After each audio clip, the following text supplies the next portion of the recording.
Howdy music fans, this is a video on J.J. Cale today. Hopefully you've at least heard of him or know who he is. Know that Eric Clapton's a big fan, Lynyrd Skynyrd were big fans, Tom Petty was a big fan, and same with Mark Knopfler, lots of people in the music industry. He was highly, highly respected. Got my J.J. Cale shirt, one of my J.J. Cale shirts on today. Let's get started with this first album just called Naturally. This has Call Me the Breeze, which Lynyrd Skynyrd really made their own, but his version has got this it's very J.J. Cale-esque. It's got this slow, it's fast, but it's loping. It's kind of a loping, rockin' little groove. And the whole album is great. Crazy Mama is one that people have heard, and Call Me the Breeze, but he never had, hits really. All right, that's the first one. The next one is called J.J. Cale Really, and this one is just more of his sound. It's all of it is fantastic. I'm not playing you favorites or anything because you can look him up online, and you can hear him on Spotify or YouTube or wherever you find new music. Troubadour. This is the album. Travelin Light is a song off this that was played on a radio show back in D.C. when I was living in Baltimore as a kid, and I heard it, and I fell in love with it, and I went to the record store and I bought this record, and this also has Cocaine on it, so that's the one, of course, that Clapton made into a big hit. His version's a little more mellow, but fantastic. Clapton really owes and does credit a lot of his sound to J.J. Cale, and certainly Mark Knopfler in the same vein. This one's called Okie. Believe this one. Oh, this one has Precious Memories, which is a cover. He does a few covers, and I think this one also has I'll Be There If You Ever Want Me. George Jones does a nice version of that, as do many other people. They're all very much in his sound, which they call the Tulsa sound, but to me it's just the J.J. Cale sound. This one's called Five, and the J.J. Cale sound, some people call blues or country, or it's a mix, and I just call it J.J. Cale because I don't want to dumb it down. Blues is wonderful and country is wonderful, but he really had his own thing. Really, a lot of the stuff really rocks too, really grooves. This one's called Shades and has some really beautiful slow songs and some really grooving upbeat songs. Grasshopper is another one. That has, this is weird, you know what, it looks like he signed this for me, and he signed it for me, dang it. I've seen him 3 times, and I've met him each time, thankfully. I was very lucky, and I recorded 2 of those 3 shows as well, traded them with people and gave them to people, but he was just kind of an everyday, average Joe kind of guy. I don't think he likes meeting people at shows. If you know anything about J.J. Cale, you'll say, oh yeah, that sounds right. This one's called Number 8, Money Talks, and Taking Care of Businesses are nice. I believe Carolyn Wonderland covers Trouble in the City. That's it, off of this one. So that one, people, if you know Carolyn Wonderland, you may have heard that. This one is kind of maybe a comeback. I don't know if it's a comeback, but he really comes on strong in this record. It's later.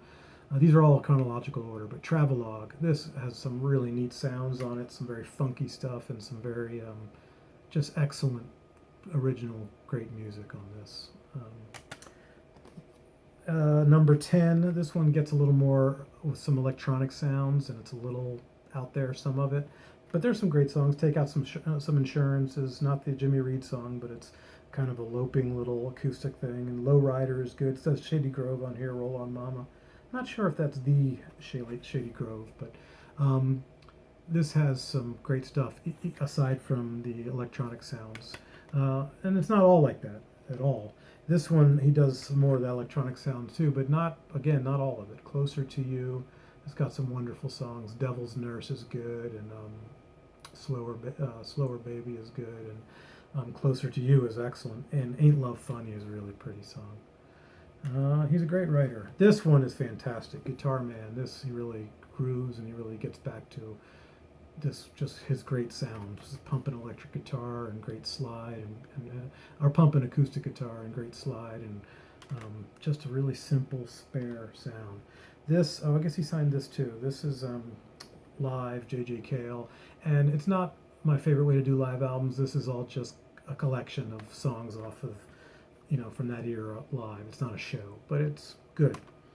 This one is fantastic. To Tulsa and back, absolutely love it. This you could consider a comeback if you ever, I think he's been pretty consistent and steady. But when this came out, I was really impressed that he came out with this new batch of songs that was so great because he hadn't written anything or come out with an album in a long time at that point. Then the J.J. Cale and Eric Clapton,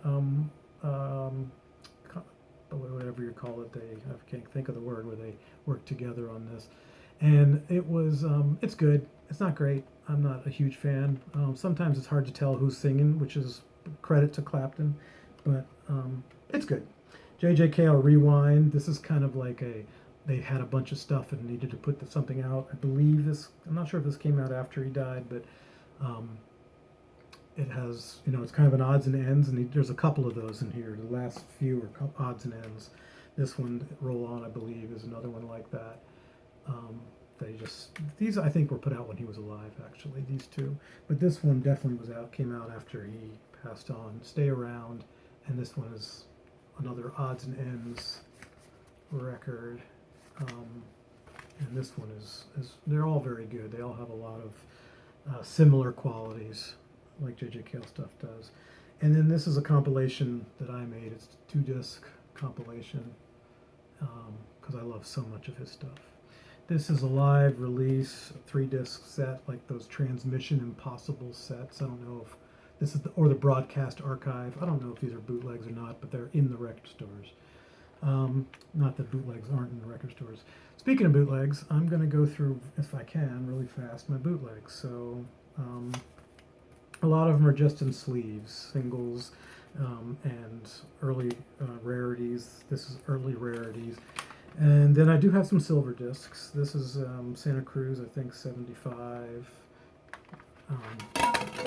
Yeah, this is kind of like a burn, but not an ugly burn. This one has some scratches, I think some skips, but it's another factory pressed. And then these are burns, but a lot of these are very, very good quality, really excellent to listen to. These bootlegs. This one's from '85, California Expo. Sorry, I got a lot of these in just sleeves like that. This is the Roxy in '86. 2 discs. I think it's the early show and the late show. This one's wonderful. This is a silver disc, Sensitive Kind, and live in USA '88. This is more another 2 CD show, 2 CD show, 2 CD show, Grand Theater in Guthrie Theater. I think that's Colorado. That one I remember is really good. And this is, again, Guthrie Theater. I think it's 4 discs, 2 nights maybe. During his last tour, I had heard that, this is at the El Macombo, during his last tour, I had heard that Tom Petty and Mike Campbell hopped up on stage at a little place in California. I forget if it was Macabre's or what it was, but I was so excited about that, and I thought, that won't happen at the shows I'm going to, because I was seeing him twice on that tour. This is '93, and the first show, nothing like that happened, but it was a fantastic show. I was in the front row, got great pictures, met some really cool people. I recorded it, and it came out great. And I don't. By the way, I do not do that. I've done that a few times. James McMurtry, J.J. Cale, John Prine. I think that's the only ones I've ever done that. And friends, I do it for them. But the second night I walk in there, this is excellent. The second night I walk in there, and guess who's sitting on his amp on the stage, at the back of the stage? It is Mike Campbell of Tom Petty and the Heartbreakers, one of my all-time guitar heroes. And so I was thrilled to see that. And he mostly just noodled along and watched J.J. Cale and tried to follow along. And honestly, musically, he didn't add a whole lot, but just seeing him on stage, and I got some great pictures. He was, right there. He was 20 feet away from me, and because they sat back on the stage in this little dinner club. But it was wonderful just to be that close, and I got to meet him afterwards. I just shook his hand and said, "Hi, I love your music," and that was it. But it was really wonderful to be, I've not been to many shows where there's a guest, a secret guest that I want to that I care about for sure. Like Margot Price at the Tractor one time, Brandi Carlile came up, and that was incredible. That was amazing. And then when I saw Tom Petty's last tour, he brought up Eddie Vedder, which was planned. I didn't know it was planned, so to me it was a surprise, and that was nice. And he sang American. No, I don't remember what he sang, but I remember that he fucked up the lyrics, and he sings, "I fucked up the lyrics" in melody with the song. So that was pretty funny. And Stevie Nicks was on that. That was a thrill. Stevie Nicks, I'm a fan of. So that was really, really cool. But I didn't know it, but they were all planned for the whole tour. But still, it was a thrill. To me, it was a surprise. The rest of these are all on sleeves, so nothing that special there, but a lot of shows. And then I'll show you my DVDs and be done. This one you can find online. That one is released. Him jamming in the studio with Leon Russell and band. And then this one is, I believe, a TV appearance. And then there's more TV clips. I made some of these covers and some I didn't. This is a released documentary. It's pretty good. Not incredible, but good. And then I've got a few other burned shows, audience shot mostly. And then these I made the covers for. I'm going fast because my phone's running out. And that's it. Thanks so much for watching. And please subscribe, and please let me know what you think of JJ Cale. And leave your comments and like the video, and I'd love to hear from you. Thanks. Have a good day.